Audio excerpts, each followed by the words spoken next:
Hello everyone, my name is Jay Allen, and welcome to A Rock and Roll Life here at MusicBoxer.com.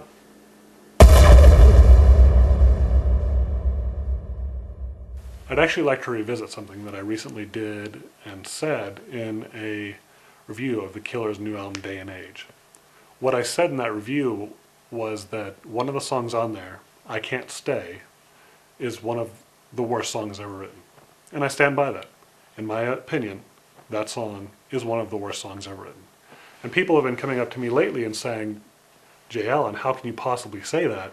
There's a ton of terrible songs out there that are far worse than that song. Anything by Paris Hilton, anything by the Backstreet Boys. And while I agree that none of that stuff is good, in order to qualify as one of the worst songs ever written, there has to be an expectation established by the performer, I think. So anything that Paris Hilton releases is going to be terrible. You know it's going to be terrible. But with The Killers, you would expect a little bit more. I know that a lot of people, The Killers aren't exactly their thing, so a lot of people don't like them. But regardless of whether you like it or not, they do have some good albums.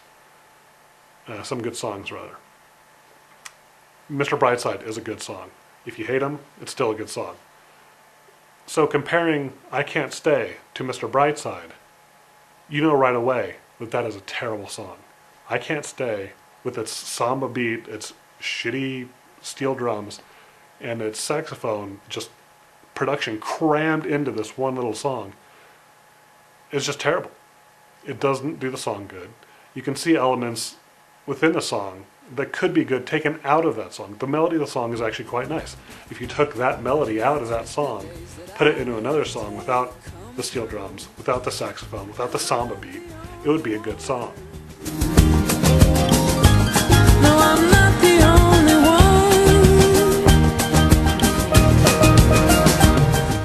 And like I said, there are a lot of other really terrible songs by really good bands. Another one, for example, is Rush's Roll the Boat. Check, relax, get busy with the facts. No zodiacs or almanacs, no maniacs or polyester slacks. God damn you, Rush. God damn you to hell. You were my favorite band. And you stopped being my favorite band the second you released this song. I remember sitting in my room when I was 13 years old, getting ready to enjoy the newest Rush album, when I heard the rap start. That was the moment my childhood died. And of course, no discussion of terrible songs by good bands would be complete without mentioning Lemon by U2.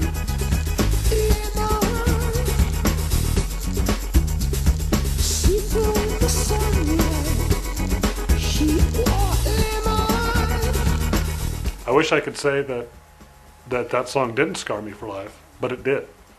I haven't bought any U2 albums since, and I'd be hard-pressed to let them convince me to buy one again. It was a pretty deep emotional scarring, one that I soon won't recover from. M. Doty was the lead singer of Soul Coughing. Soul Coughing had a number of sensational albums, one of my all-time favorite bands, again. However, they broke up, mostly due to, I think, Mike Doty's extreme love of heroin. Don't quote me on that.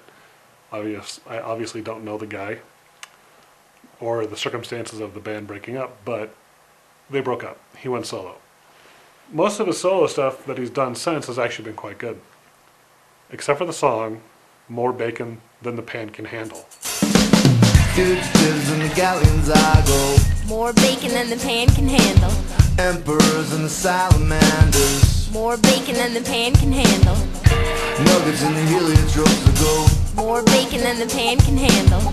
Party games in the ocean line. Not only does it have one of the worst song titles in the history of the world, but during the song, the phrase, more bacon than the pan can handle, is repeated ad nausea, almost to the point where you'd rather stab your ears out than listen to one more second of that song. Counting Crows. Again, another band I enjoy. But for the love of God, why did they ever record a version of Big Yellow Taxi? They paved paradise and put up a fucking lie. With a pink hotel, a boutique, and a swinging hot spot. Everybody has covered, the song has been covered by 1,000 people, and they've all done it terribly, because it's a terrible song. So please, I'm begging you, any artist that's out there right now, any recording artist, please stop covering the song. It's a terrible song. You're going to sound terrible doing it, and I'm going to hate you for it. Thanks for taking the time to listen to me and watch me as I ranted and raved about 5 of the worst songs ever written. Again, that's just 5. There's thousands of them out there. Those are 5 that I just picked off the top of my head. So if you think that you have some that you'd like to add to this list, by all means, please do.